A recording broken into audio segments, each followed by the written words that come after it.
Good morning. Welcome to the Paul Green Comedy Podcast Special Edition. Oh my gosh. Special edition. I have got the guest of all guests. Sorry to all of my other guests. You were just guests. I feel so bad. All right, cut that. Yeah, cut that. New start. I talk about this podcast being a podcast by a dreamer for dreamers, and I have the OG dreamer. His official title in my life at once a point of time was Dream Manager. True story. True story. He was my dream manager when I worked for a company called Infusionsoft and was instrumental, hugely instrumental, hugely instrumental. Huge mistake. Big mistake. Huge.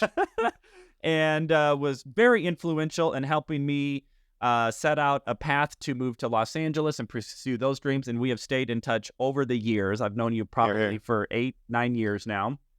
Yeah. And yeah, we something like still that. Stay in touch. In every conversation, we talk about dreams, goals, going for big things.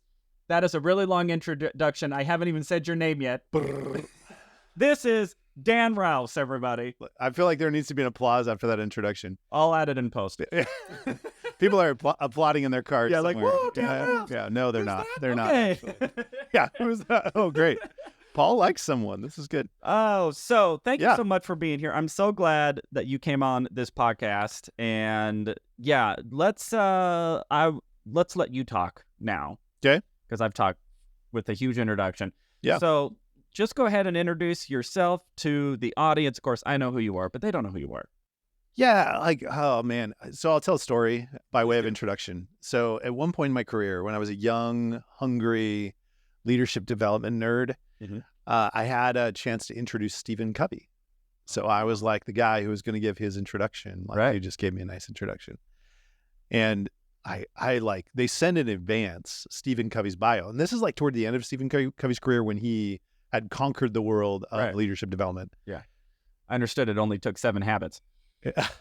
See what I did there? I don't feel like that laugh was genuine at all. I felt very... no, that was forced. Wait, we're supposed to laugh. This is a comedy one. Anyway, but I had the chance to introduce him, and I spent literally hours, because in my young career, I was like, I want to be the next Stephen Covey, right? Like, I want to be the guy who, in fact, I know that I'm going to do such a good job. Stephen Covey's going to invite me to have a career with him, right? I was a dreamer from the very start. Yeah.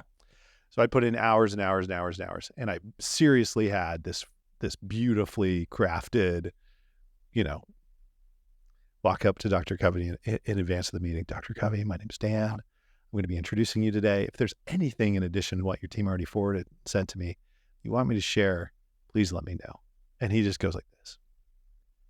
This kind of gravelly old voice. Oh, I hate those things. He's like, just tell him that I love my family. And I was mad at Stephen Covey. I was like, dang it. I crumpled it up my notes. I'm like, Stephen Covey, he loves his family, right? So I feel that same way. Like, I love my family. That's probably the most important thing you can know about me. For a time, I did have a job in which I was called the Dream Manager, which meant my job was in our company, to help people identify, articulate, and accomplish their personal dreams, which is kind of unique, right? Yep. Most companies, they have dream crushers. In our company, we had a dream manager who was actually trying to help. Yeah, there's that whole phrase, dreams accomplish. A salary is what somebody is paying you to give up on your dreams, or sort of. Sure. Yeah, and we paid salaries for people to pursue their dreams. Yeah. You. Yeah. They salaried you. They salaried me to help people pursue their dreams. And in part you, right? You were pursuing your dream, and you had this whole thing where you're like, hey, listen, let's go chase something really, really big. I still remember that conversation, by the way, where it was like, Paul comes into my office and is like, and you hear big dreams, but this was like pretty hairy and audacious, right? It was like, all right. And I still remember thinking to myself, I might need to talk him out of this. I had this whole speech that I would give where a dream might be like, I want to be president of the United States. And I'd be like, that's awesome. Right. Let's just talk about what that would take in order for what kind of commitment and drive that would require for you to get to accomplish your dream. And I gave you that speech, and I don't remember your exact words, but the sentiment was, yeah, I know what I'm up to. I know what I'm up against, right? And I was like, all right, we're all in. Let's go do it. And here we are. And here we are, all these years later, Yes. still chasing, man. Still chasing, but Yeah. but still on the path. So why don't we dive into a little bit about your personal philosophy about dreams, what that means, because it's such a nebulous term, dreams. I mean, what does that even mean? Yeah. So I would love to hear more about your philosophy, strategies, any of that, which I think would be very insightful for everybody. Sure. So simply put, in order for me to probably explain what a dream is, maybe best that I explain what it's not. So all of us have a biological propensity to live rather boring, rather humdrum lives. Like, it's almost built into our DNA. We're much like the deer who wanders to water, gets a drink of water and wanders back. If it doesn't die, which path is it going to take the next time? Same path over and over and over again until there's a little divot, a little rut in the ground. And literally, biologically, our brains operate that way, where if we find a path that doesn't kill us, we go, don't leave path. Right. And some people call it a comfort zone, and which is probably not a bad terminology for it. However, I've met too many people, maybe you have too, that are just miserable in their comfort zone. Right. Where you're like, I hate my life. And you're like, well, why don't you change your life? It's like, because I hate my life more than I hate changing my life more than I hate my life. Right. And so as a result of that, people will tend to stay in I call it the rut, a little routine, a little zone of what they're familiar or used to. And that is where they want to hang out. And our biology wants us to stay put. Yeah. Yeah. And I think, and you see it a lot. It's like somebody breaks up with somebody. It was a bad relationship. And then 6 months later, they're in the same relationship. Or somebody gets fired from a job, or they quit a job. 6 months later, they're in the same type of job, same type of salary. You know what I mean? And I mean, our tendency is to stay about the same. Right. Which is sort of depressing when you think about it, right? Maybe we're chatting with some billionaires out there that are like, oh yeah, I just want to be this for the rest of my life. But even those people, to be honest, I think it was like Dave Ramsey that said, if you eat enough lobster, it tastes like soap. Yeah. Like there does come a point where if you're in a routine, even a good one, for too long, it loses some of its savor. Yeah. It loses some of its magic. Yeah. And I think I hear this sort of sentiment a lot in sort of the self-help world, which is, if you think happiness is over there, I'll be happy when I get, all I need, once I have $100,000, then I'll be happy. And then you get the $100,000 and you're not happy, or you don't get it and you're miserable. Right. Yeah. So that is. Yeah. I want to reinvent that to say, I'll be happy right now and later. Yeah. It's like, I'm going to enjoy the journey. And if I get to that destination, I'm going to enjoy the destination too. Yeah. Right. That it doesn't have to be one or the other. Yeah. So I feel like I sidetracked that a little bit. So you're talking about the humdrum. I call it the humdrum conundrum. Yeah, you already know that. I love that phrase. So the humdrum conundrum is this idea that we are constantly predicting the future because our brains are going, what's next? What's next? What's next? Don't die, don't die, don't die. And then we base our actions we predict the future based on our past, meaning if something didn't kill me before, probably not going to kill me in the future. And then we base our future actions on those predictions. Yeah. So that's this kind of rhythm or routine or rut that we fall into. And so to dream then is simply to identify possibilities that aren't a part of that routine. That's it. It's so simple, right? And it comes very naturally to us to say, ooh, I wish. Yeah. I would love to have this thing. Now, I add a couple of criteria to it. One, a dream has to be desirable, has to be something that you really, really legitimately want, which is a harder question than maybe you think at the outset, right? Yeah. So it has to be something that lights you up. That's kind of how I can tell. Like, I remember this 80-something-year-old woman coming up to me and saying, Dan, I have a dream. And she had this like giddy look on her face. Yeah. And she was like, and she was as if she was in love for the first time. And that is like a good evidence that your dream is a good one, is if it lights you up when you think about it. So I think there are some people that don't end up meeting that criteria when they look at their dream, that it doesn't maybe light them up the way they hope it will. That's an interesting thought. So what do you think would motivate somebody to declare a dream they don't actually want? Yeah, there are lots of reasons. In fact, it happened far more often than I would have expected in the seat as a dream manager. Um, one of the reasons is that they're meeting some external expectation, Sure. right? My mom wants me to get married. My doctor thinks I should lose weight. Whoever. Right. And therefore, that's what I want. That's my dream. Mm-hmm. And so there are some kind of routine expectations that life seems to throw at us. And to meet those expectations sometimes is the dream. Oftentimes the other way people would talk about dream, the way you sometimes talk about or articulate the dream would be the reason it would get in the way. So for example, somebody might say, my dream is to lose weight. Whatever everyone would say, they'd be like, no, it's not. Like, no, I already know. I already know that the losing weight part of the dream is not the dream. Right. Like, because losing weight is miserable. You have to not eat donuts. You have to Yeah.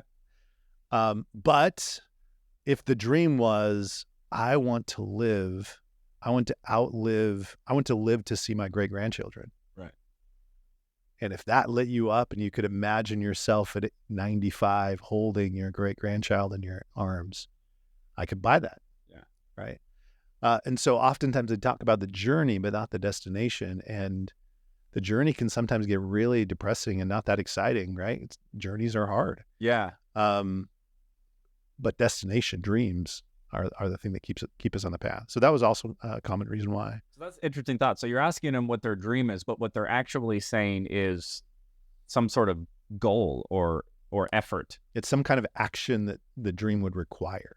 It's like saying, oh, hey, Paul, I found this great new car. It's $48,000. Right. And you're like, well, tell me about the car. Well, it's $48,000. And you're like, that's not what makes a car exciting, right? Like the price tag isn't what makes the. But I have a dream to spend $48,000. Yeah, if that lit you up, right. Somebody might. But yeah. But for the most part, that's not the thing that makes it exciting. It's this action. Let me tell you about the car. It's red and it's got all these cool features.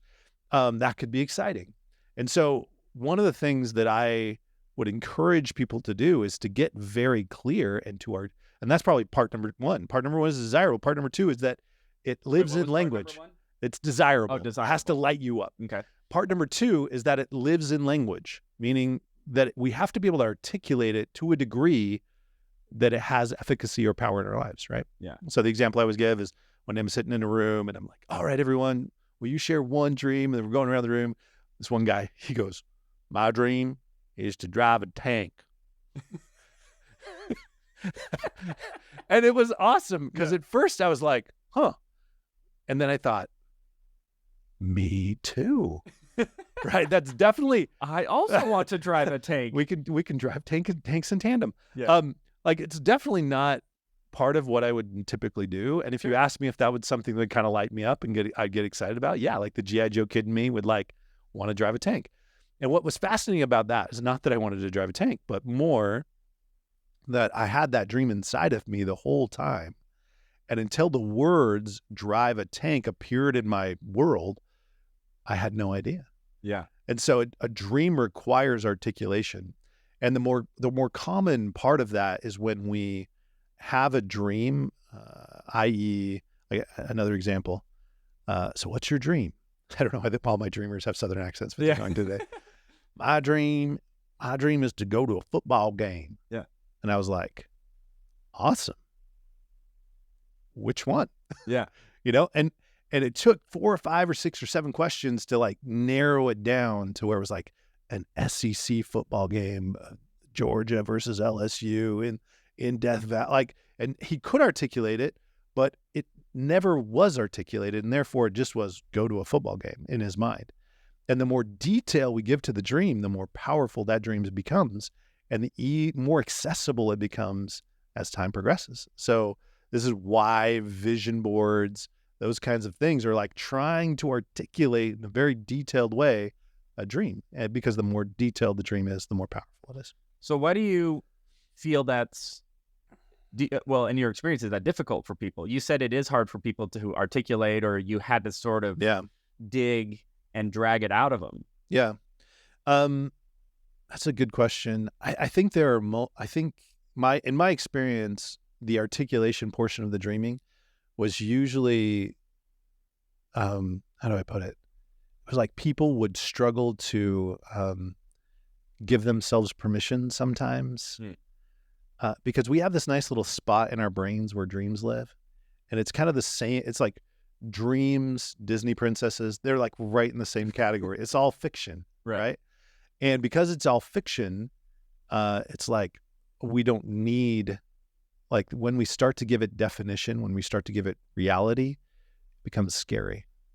And so our the deer in us who doesn't want to leave the path lest we die because we're optimizing for survival, not for thriving or joy. Yeah.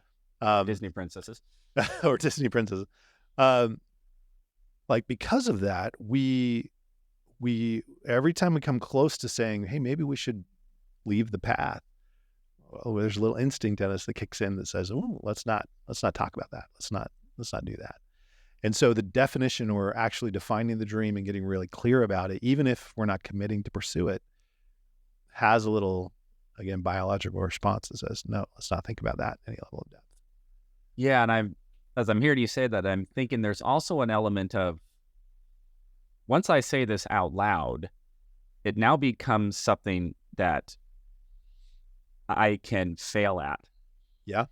Whereas as long as it's in here, oh, I want to be a famous actor or whatever.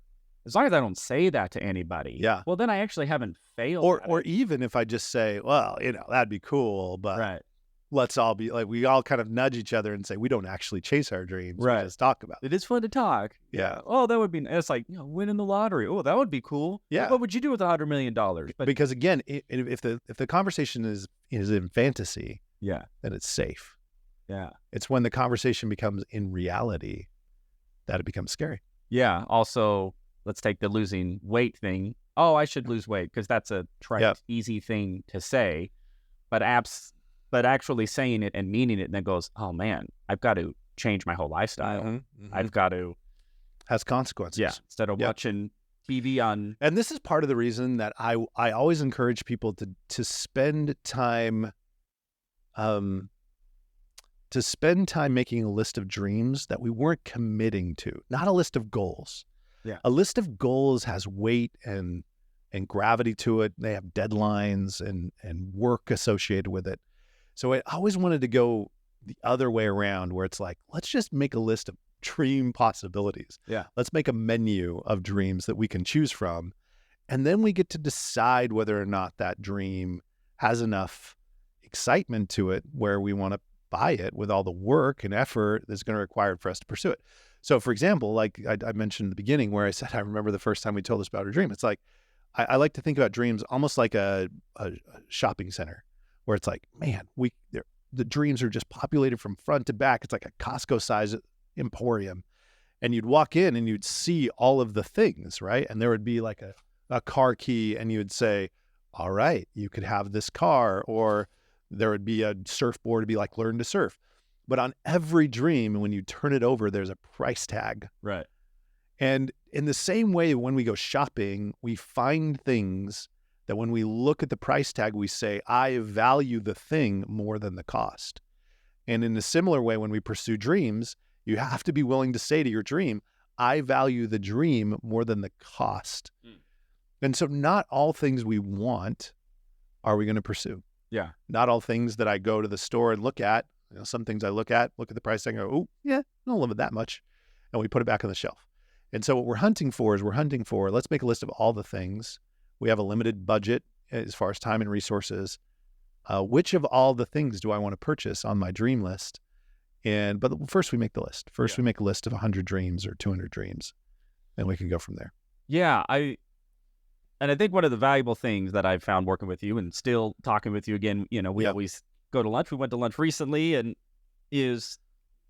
I think it's easy to think of dreams as, like you said, oh, we're just in fairyland, or it's, oh, if I just think it will happen. Yeah. Sort of the secret, which had its efficacy, but also had its backlash. Yeah. Half of the secret is really accurate. Yeah. Which is, hey, if I visualize something and I believe that it can be accomplished, it has power in us to take action and gives us opportunity to do things.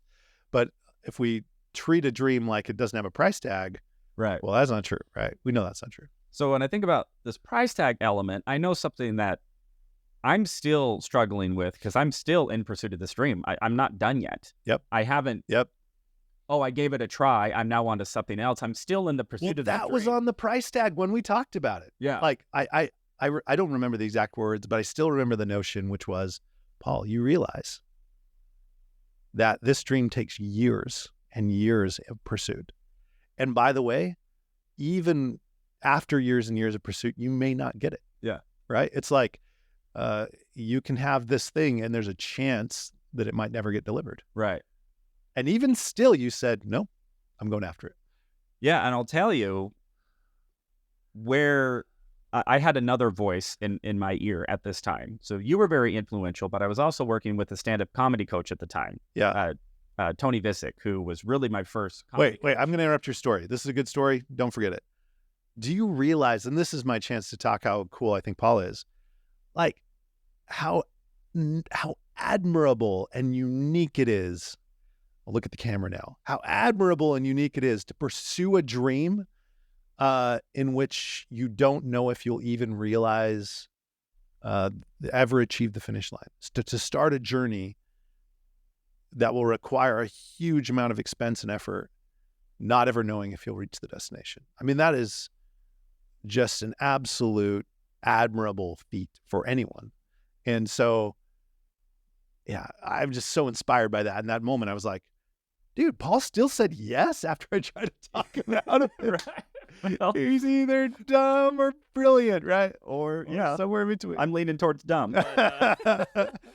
But anyway, I had a conversation with Tony Visick, and he was a stand-up comedian, and he got up to where he was headlining. He moved out to LA, and he was starting to get some traction in LA, and then some things happened, and he ended up not getting that level of success that he wanted to. But when he started doing, he also was encouraging me to move to LA as well. And he looked at me, and I'm going to have to edit. I'll do an edit for YouTube. But he looked at me and said, you know, Paul, I went out there, I gave it everything I had, and I didn't make it in that sense. He goes, but you want to know what? At least I effing tried. At least I effing tried. And I got yes. And I got yes. And I just went, yes. Because to your point, I'm going, you know, I'm going to die someday. And when I'm looking back at my life, what would I rather say? I had this big dream, but I didn't go for it because I didn't know if I'd actually get it. So this is Teddy Roosevelt. You've heard me say this quote before, but it's my favorite quote because to me it speaks something to the dreamer. It says, it was Teddy Roosevelt, I think, that said, it is not the critic who counts, not the man who points out where the strong man stumbles, or the doer of deeds could have done better. But the credit belongs to the man who's actually in the arena, whose face is marred with dust and sweat and blood, who strives valiantly, and who fails and, I'm going to forget it, comes up short again and again, who at best knows the triumph of high achievement, and who at worst, if he fails, at least he fails while daring greatly, so that his place will never be with those cold and timid souls who know neither victory nor defeat. And so there's something brilliant and beautiful and noble about the person who's in the arena. And that's what I love about dreaming. Yeah. It's what I love about entrepreneurialism. I love people who are saying, listen, I know it's not safe. I know it's not going to be easy, but it's what I want. And it's something, there's some things in life we're sacrificing for. There's some things in life making our lives hard for. And maybe I know we're both probably a little bit of romantics, as you can, if you haven't noticed by listening to our romantic conversation here. Right. But there's something romantic and brilliant about risking and pursuing. And it's part of the human spirit that has gotten us very far as a species. Yeah. Because we've been willing to pursue dreams. Yeah. Dang, I'm inspired. I'm ready to go. Heck. Let's go. Well, we'll get to that. I want to live in philosophy for a little bit longer, but then I want to talk more about you and your personal dreams, because then it comes, the old physician, heal thyself. Am I right? Here. So, but that concept of what I've learned along the way is being able to pursue the dream is the dream. And there is actually nothing else. And when I am driving to some casino gig that after expenses, I'm going to lose $50 to be able to do stand-up comedy for a group of strangers in another state. But I am able to do that that I have the resources to be able to even take that hit. Yeah. Instead of me going, oh, I'm not selling out Madison Square Garden, I'm not making $100,000 for the gig. I'm just sitting there like, I'm living my dream. Yeah, man. This is it. Yeah. Like right after this, where I'm going to a film shoot because I booked this random film shoot on an indie set. I'm not even saying how much money I'm making because it's laughable. But I'm going, I have the resources to go be an actor. And people found me and booked me and said, we need his talent, right? Yeah, it's so there are two thoughts that spring to mind as you say that. One, yes. Like if I always tell people like find the life where you enjoy the grind. Like cuz every job is grindy, right? Every job has a grind to it. Every journey, every path has work involved. Anything worthwhile at least. And so, yeah, it's grindy. But if you don't have moments where you just pause in the grind and you're like, dude, how cool is it that I get to be driving to Yuma, Arizona to do a gig? Yeah. And like, and it's late and I'm tired, but it's like, this is it. This is what I signed up for. And there is something exhilarating about that. I don't know. How would you even describe the emotion? There's some emotion that those, again, cold and timid souls, right? The people who stay in that comfort zone never get to experience. The feeling that I often feel is just pure gratitude. I'm just grateful that for whatever reason that I'm even able to do that I can take the hit, I'm flying to Missouri. By the way, for the record, for all those of you who are looking to book Paul, he's very expensive. You cannot get him for cheap. It's going to cost you millions of dollars, literally. But at the same time, let's negotiate. Let's not like rule anything out. I'm reasonable. I'm reasonable. What's your budget? That's my favorite question. I had a speaker who once was like, I just ask, what's your budget? And then I go, what do you know? That's exactly what I charge. Yeah. It's funny. When I do that, nobody ever answers. They're like, what's your budget? Yeah. I'm like, I want to work within your budget. And they're like, nah, just give us a number. And then I'll finally just give them a number. $80,000. Yeah. I forgot where we were. Yes. The journey. So the journey to me is the dream. So that's part one. Part two springs to mind Simon Sinek. He wrote a really good book, The Infinite Game, I think is the name of it. Oh, I love. And the Infinite Game, you can probably tell it better than I can, but the spirit of it is the goal. It's not winning and losing. The goal is to be in the game. Yeah. The goal is just simply to stay longer in the game than the other guy. Yeah. And how do you craft a business that allows you to continue to play the game year after year after year? Because those are the businesses that eventually win. And at the same time, if you're a dream pursuer, how do you craft a world where you get to pursue the dream year after year after year after year, where other people are falling off and quitting? You get to stay in the driver's seat. Yeah, I remember I was at some comedy festival and they had their panel of industry people, which is always fun. And there was I think it was a casting director, if I remember correctly. And people are asking him questions, and I don't remember what the question was, but the answer was something along the lines of, everybody thinks that this is a numbers game. He's talking about acting. Everybody thinks that this is a numbers game. Just audition enough. It's the funnel. If I audition 1,000 times, I'm going to get 100 callbacks. Those 100 callbacks, I'm going to be, 10 of them are going to lead to, chemistry tests and all that stuff. And then I'll book one and then I'll be successful. And he goes, it's not a numbers game. And everybody on the panel's like, yep. Like they all knew something that we didn't. But then he didn't say what it was. It's not a numbers game, just in case you were wondering. And you're every Next question. And I'm sitting there going, what is it? What is it? I have a follow-up. And it just so happened that, they moved on and I didn't, but I was like, well, what is it then? So afterwards, we were able to do a little meet and greet, and he actually gave me his card, but they were kind of shoveling this through, so I didn't get a chance to answer. So I was able to go home and email him, and I just said, You said it's not a numbers game. What is it then? And he gave me this very thoughtful response. I would actually love to go on my email and find it because I'm sure it's still in there. But he just said, he goes, hey, listen. He goes, I see people all the time who come out to Hollywood. They do their first audition. They're happy to be there. They're grateful. They come in and they book the thing. And then I know people who've been to Hollywood for 20 years that have never booked anything. It's like, it's not a numbers game, right? Yeah. And he goes, and he talks about, he said, I remember this guy who moved out to Hollywood. He was really talented. He was really good looking. And he pretty much said, I'm giving it 2 years. If I don't make it within 2 years, then blah, blah, blah, blah, blah. He goes, lo and behold, that guy didn't make it.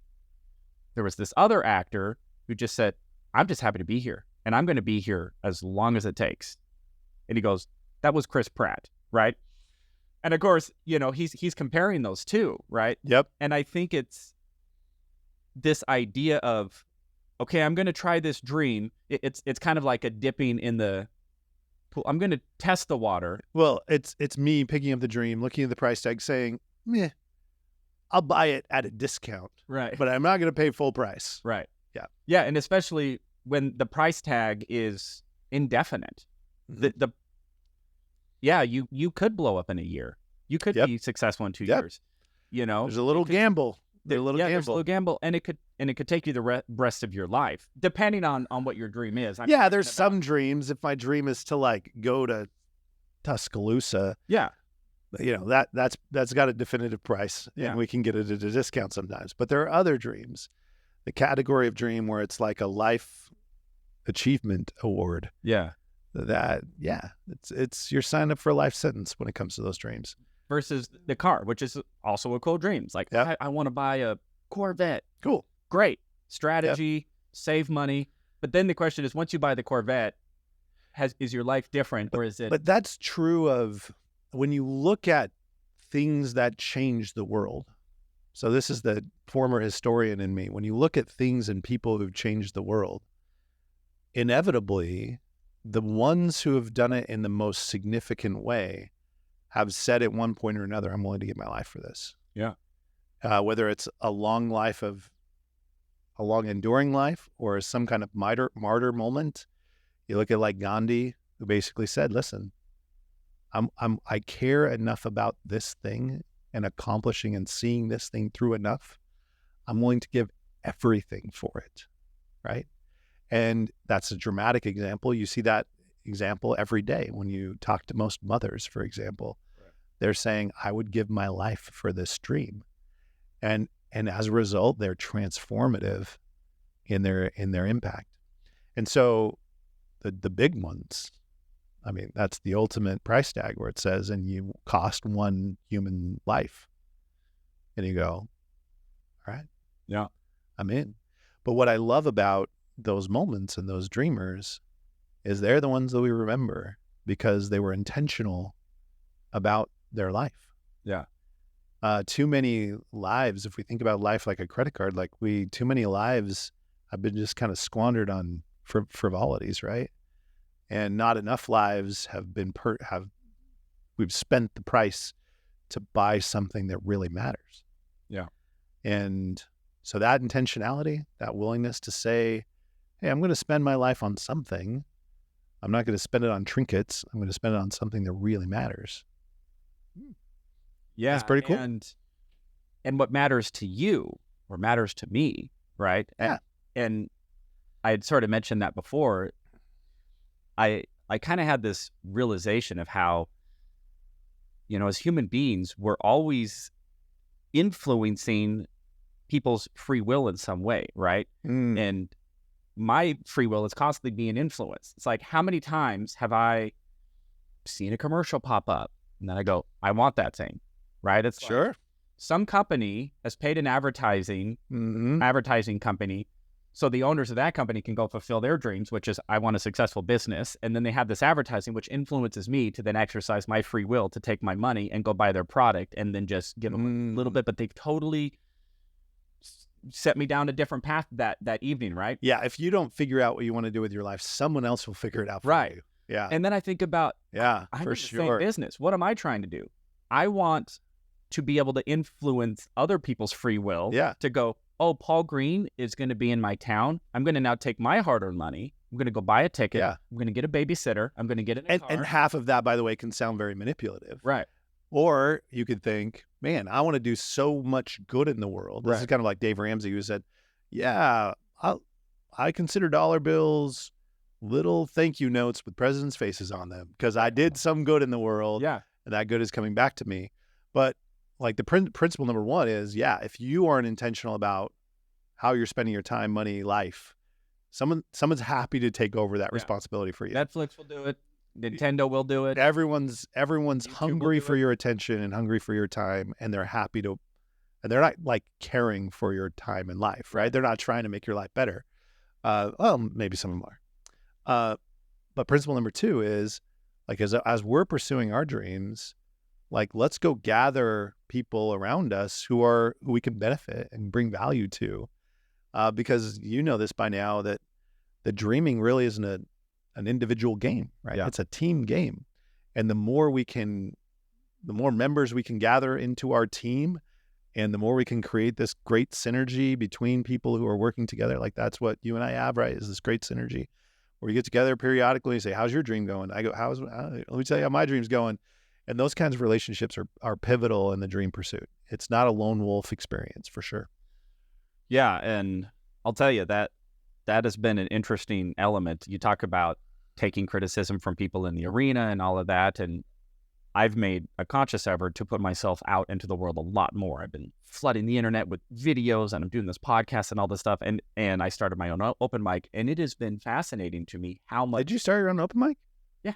Oh, that's cool. I talk heard about that. Yeah, that's cool. Oh yeah, and it's this business model of open mic. I need to talk about this now. That was in LA. It's a pay-to-play open mic, right? So it's really efficient. You pay $5, you get 5 minutes, you stay for 1 hour, you just show up, you do your time, and you leave. There's no audience. It's not a paid show, right? So that doesn't exist out here. And I'm going, man, I want that, because most open mics out here, you have to show up like 2 hours early. You put your name on a list. Sometimes it's a lottery. You don't even know when you're going. Oh, wow. You can be there for 3 or 4 hours before you get your 5 minutes. All of the comics are leaving or coming and going. So I'm going, I don't want to deal with that. I just want to pay $5 and do my time. So I created that open mic here. That's cool. And I started advertising it in Facebook groups. And you would not believe the rants I was getting from other comics in the community, just really lambasting me about how this is just so greedy and wrong, and I'm predatory, and I'm taking it. Oh, the fact that you're somehow I'm benefiting. That you're somehow like ruining their lives while they all show up to give you $5. Yeah, right. And I'm going, just don't go if this isn't a good format for you. But it goes back to what you were talking about of anytime you put yourself out there, you're no longer safe. You're putting yourself out in the community and saying, well, this is what I'm doing.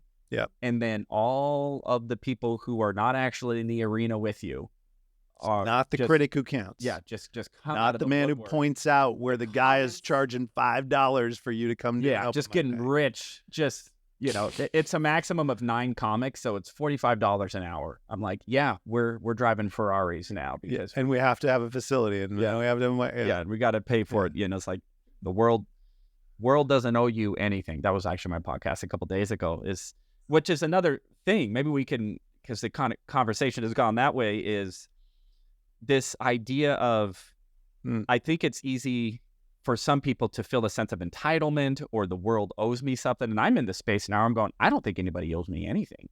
Sure. And I don't actually feel entitled to anything.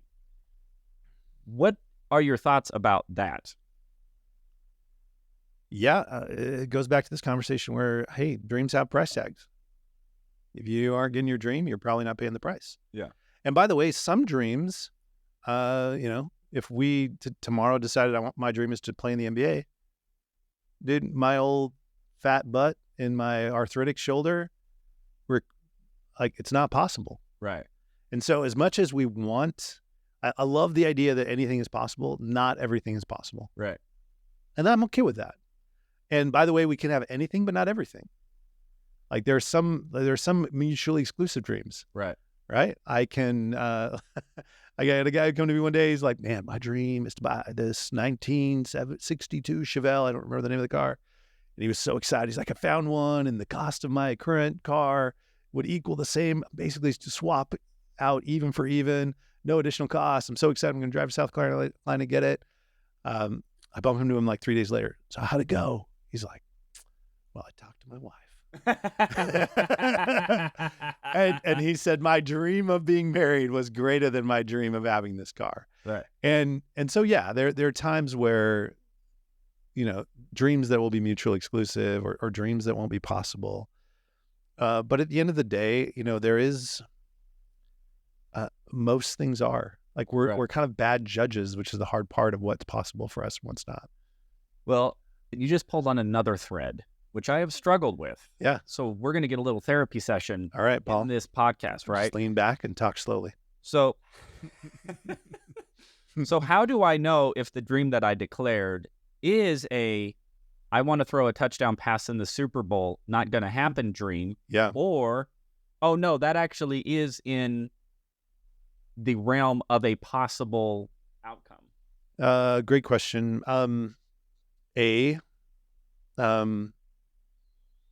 Maybe hard to tell from your current vantage point. So move a little closer to the dream if you're having trouble telling. Start down the path a little, and it will let you know usually whether or not there's a chance. And B, do a little research, find people who've done it, get some self-awareness, get feedback from others, but not the wrong people, right? I don't know that that's the difficult part about it. I don't know that there is a way of knowing. Well, it's because I'm saying, because you could just say by the same time, well, somebody told me I wasn't funny. My mom said I'm ugly, and therefore I always will be. Yeah, and this person said, well, you're not really funny, and a lot of people don't make it. So, so it's, if you go to somebody else, what you're actually getting is how successful they've been at accomplishing their dreams in their lifetime. Sure. And you mentioned the critics. A lot of the critics are simply people who are saying, hey, listen, I get that. I would be scared to leave the path. The fact that you're leaving the path makes me scared. Right. Because if it's correct that you can leave the path, that would mean something about the decisions I've made in my life. Right. And that would be really scary for me. And so they're definitely going to be critics. So again, it really will come down to a personal decision around whether or not you believe in that dream. Right. But there's some judgment, there's some wisdom. Yeah. Right? There's some like we're playing by the laws of physics here, for the most part, except for Elon Musk. We're playing by certain age, time constraints. There is a general rule of how things work. So it is finding, I oftentimes would talk about it a little bit like, for whatever reason, this little science fact fixed in my mind where lightning, when it comes down from the sky, doesn't make it quite to the earth. The last little bit of lightning actually comes up from the ground to make the connection in the thunderclap. And for whatever reason, like that's to me how dreams often work. It's like, all right, I could imagine this time where I'm a New York Times bestselling author and I'm doing these big things. And can I envision a path that would take it down to where I currently am? And can I see the gap where I can say, I know what the next step would be. And if I can just get to this tier, then doors could start to open. And then again and again, we kind of follow that path. If I can just get to here, then the doors would open. And so I think that being able to see a path that would allow you to go, yeah, I think it could. But is dreaming without risk? Right. No. Yeah. But is life without risk? No. Like every time I jump in my car and I drive to the store, I'm at risking my life, right? Right. In some way. And so dreaming has risk, but so does life. It's just in one case, it feels safer when in reality, me being overweight and eating bonbons isn't safer than going to the gym and getting in shape, right? And so the dream pursuit does require risk, and at the end of the day. Yeah. Well, and I think there's an element too of, well, there's a couple things. So let's say that I came to you and was like, hey, Dan, I'm 42 years old. Yeah. Never thrown a football in any sort of official capacity ever other than playing with flag football in 6th grade. I want to throw a touchdown pass in the Super Bowl, right? I think that if that was my dream, which it's not, I think there's an element also of people can use dreaming as sort of an escape, Mm-hmm. and it's actually really low risk. I want to throw a touchdown pass in the 'Cause Super Bowl, something I know is actually impossible. I never will do. I will never do it, but I can talk about it all day long. Pass. Depends on how we define that, because you could maybe halftime show it, or Dr. Pepper scholarship fund, right? Well, and then at the same time, and I go, okay, so yeah, go for it. So what would that take? And so if by the way, that's a really good question. Well, what would that take? Yeah. What would need to be true in order for that to happen? Right. I would need to be the first quarterback in the history of professional sports to start. Yep. And if I'm starting at 42, that means I would need to train, get good, which means I'm probably going to be 50 or whatever. There would be a physical element. There would be a mental element. There would be an opportunity element. Right. Like we would have to consider all of those things as part of the price tag of that dream. Yeah. And again, there are some things that aren't possible. Right. And I'm okay with that. And we could look through all of that criteria and we could say, would it be worth the chance, knowing that in the end we might not accomplish it? Yeah. And that's what I think. It's like, okay, so yeah, wake up every morning and start throwing a football and start exercising. So if you're in the journey, I'm going, that actually is the dream, is being in the journey. I do actually have a good example of this. So I had a guy who came to me and he said, my dream is to run in the Boston Marathon. And if you've never done the research on the Boston Marathon, I had never had, in order for a male between the ages of 20 and 40 to run in the Boston Marathon, you have to run a marathon to qualify. You have to run a marathon in breakneck pace, like a qualifying marathon. You have to qualify, and the qualifying time for him was he was running 7-minute miles for how long is marathon? 26.2 7-minute miles. Have you ever tried to run a 7-minute mile? Just one? Luckily, that is not. It is so hard. You're right. And you have to do 26 of them. Yep. And sure enough, he started. I'm like, all right, let's get in the game. Let's get in the arena. Let's find out. Yeah.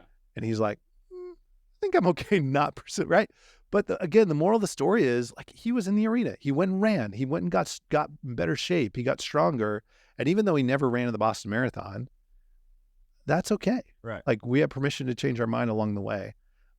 He grew and progressed and learned and developed, and that was all right. It was a very similar story where I had this girl came in. She's like, I want to run a marathon. I was like, awesome, let's do it. Do you run? She's like, never have. Never. I was like, okay. Maybe we should start by just running, getting some shoes on, trying to run a mile and seeing how that feels. And she came back. She's like, I think my dream might be to run a 10K. Yeah. It's we learn as we go, right? We learn as we go. I had a similar dream last year. I was like, I wonder if I can dunk a basketball. Yeah. And it was very just. How many days were you on? I probably got about 150 days. So I almost had about a half a year.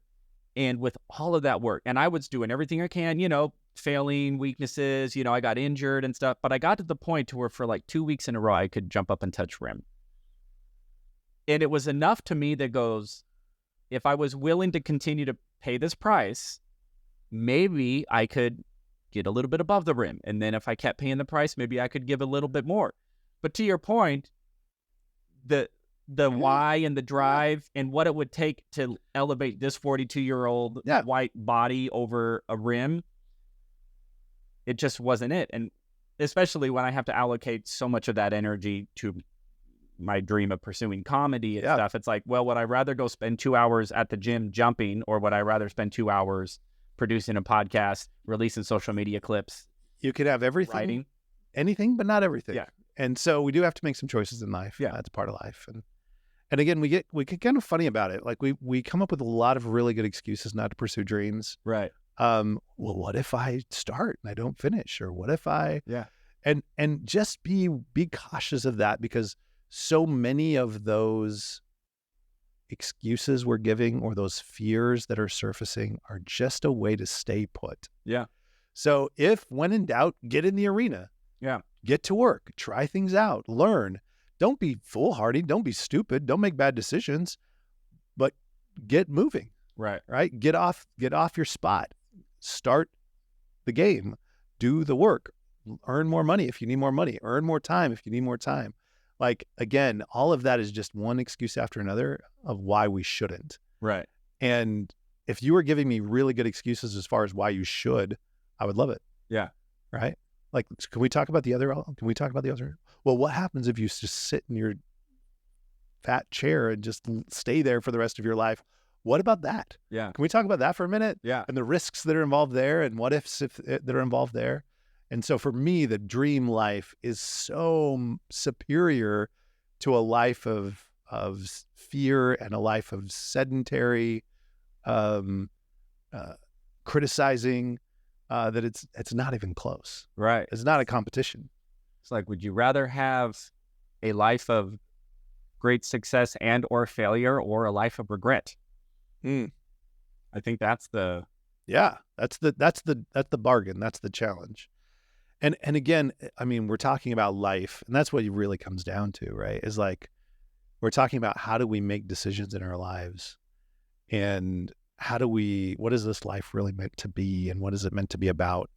And one of the things I'm convinced of, I believe that one of the things life is meant to be about is it's meant to be about learning, and it's meant to be about growing and developing who we are. And I think at the end of the day, the reason dreaming comes as naturally as it does to us as human beings is there's something innate in us as human beings that says, I want more. Yeah. I want to try something. I want to learn something. And that instinct in us is a good one. It's a healthy one, that's meant to help us grow, progress, and be happy in life, right? And so for me, that's what life's about. And so for me, it's very easy to recommend to people, make a list of 100 dreams, choose one. Yeah. And let that one be something that you just kind of get to work on. Which is not easy, by the way. I remember coming up with a list of 100 dreams. I remember when I first started working at Infusionsoft. Let me see. Oh, cool. We are doing fantastic on time.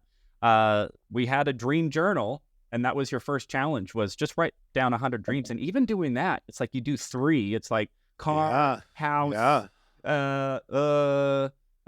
trip. It's funny. The genie shows up and says, you have infinite wishes. Yeah. And you go, I can only think of 3.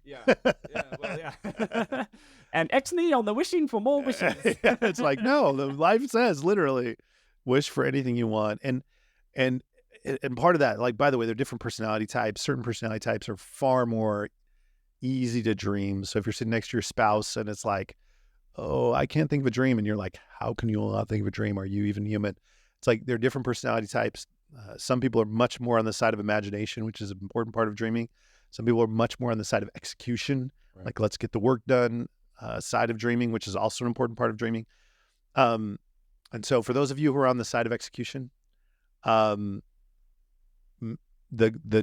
task is to make a list. Don't think of the list of things you're going to do, but think of it as a list of things that you might do, or if they showed up on your doorstep, you would keep them, understanding that may feel like a frivolous activity. Right. There's power in the imagination. And those of you who are really, really good at imagination, choose one. Right. And make a plan, and let's get to work. Right. So, depending on who you are, but yeah, it can be hard to make a list of even 100 dreams. All right. Awesome. So we've now done some philosophy. I now want to ask you 2 questions. Okay. Question number 1 is, as the dream manager, practicing what you preach, what's one dream that you have declared? Yep. What would you say is the most significant dream that you've accomplished? And moving forward, what is your big dream, and how are you pursuing it currently? Most significant dream I've accomplished, being a dream manager. That was pretty cool. Tell us about that. I'm sure that just didn't fall out of the sky. Yeah, I mean, the reason I got a job at this company in the first place is because the person who recruited me said, I think you might make a great dream manager, worth even thinking about hiring that position right now. It's definitely not something we're doing. And so me signing up with that company was me chasing that dream of being the dream manager. And by the way, the first round of hires for the dream manager, I didn't get the job. And then I get a call from my boss one day that said, hey, listen, hate to break it to you, we're not going to be on our team very much longer. I was like, oh, I'm getting fired. Thanks for letting me know. He's like, no. It's that they're hiring for the dream manager. And I'm realizing that we're going to get you that or you're going to get the job. So that was very cool. But there have been a lot of really, really great dreams. My wife and I took a 9-month tour around the country with our 5 children. That was incredible. Anyway, I feel like bragging. It's like a big diamond ring. Doesn't make anybody feel good. There have been a lot of cool things. And my life at this point is progressively moving more and more towards like, what don't I have in my life that I want? It just is like, my life is so stinking blessed. And it's been in part because I've consistently said, all right, we're going to go try this thing. I don't know if it's going to work out. And I've kind of lived my life on that philosophy of like being willing to put myself out there and try things, and hoping that they would work. And then the dream that I'm pursuing right now, my goal right now, one of my goals right now is to write a book. I'm in the middle of that. It's not even about dreaming. It's about business. Love it. To be on the New York Times best-selling author list is a dream of mine that I'm scared almost to admit out loud, because I know I know the price tag on that one, and it's daunting. But I mean, the bigger dreams are surround my family and the relationships I want to have with them, and bring it full circle to love my family and want to spend more time with them. I want to see them grow and be happy, and lots of cool dreams there. Can I articulate back to you something that you said to me when we hung out last week? Yeah. Which I thought was really cool. Well, I'll just kind of spark it. You spark it. No. It had to do with, you were at some meeting and there was a keynote speaker, and I cannot remember who it was now, but he had written some very influential book, and you described what it was like having him there. So this is a dream of mine that, again, Paul's going to make me admit it in public here. Nobody's watching this. The tens of people who are watching. Which is a dream of mine that eventually it will be a lot more than tens. Yeah. That is today's reality. Yeah. No worries. All tens of you. We're grateful you're listening. Paul's mom, we're glad you're here. There's a guy by the name of Terry Warner, who's probably one of my idols when it comes to leadership thinkers and influencers. And he was an event. I got to see him speak. And those of us who knew who Terry Warner was and his influence on the world of leadership development, we were all like, dude, that's Terry Warner. And it didn't even matter if he was good as a speaker. It was just cool to be in his presence. And, I would love to have done enough good in the world to have a moment where people are just go, look at that old codger, but the good he did in the world? Do you know the impact he had on small business? Do you know the impact he had on leadership and dreamers? Wow. So for me, that's probably the ultimate dream, right? Is to, apart from the things that have to do with my family, is to have a big enough influence on the world where there's a little bit of reverence when I step in a room because of the sacrifices I've made and the impact I've had. Well, for what it's worth, I feel that when I'm around you. So that is at least one person. One down. Where I go. And now we have tens of people watching. There you go. I get to hang out with Dan Ralphs, and I feel a tremendous sense of gratitude for everything that you've done for me, what you've done for the community, and everybody who you've had an opportunity to coach and give leadership to and training to, and very much look forward to your New York bestselling. New York bestseller. And how about just one sort of word of wisdom, sign off, inspirational thought to end our podcast today? If you listen to this with any form of desire to dream or in the thick of the dream, if you're in the arena, congratulations, bless you. Stay in the arena. Keep chasing it. Keep doing it. If you've yet to have the courage to step into the arena, welcome. Come join us. The water is warm. It's an awesome place to be. We'll tell them the water's warm until they get in here. But it's a great place to be. and you deserve to be there, and your life is worth a little risk. I love that. Dan Rouse, thank you so much. Happy to be here. Hopping on the Paul Green Comedy Podcast. This is episode 70, everybody. I hope you are all out there pursuing your dreams. If you haven't started yet, start now. Hopefully, we gave you some tips and tricks, and Dan's strategies will be effective to you. Anyway, thank you for listening. I love you all so much, and I will talk to you tomorrow.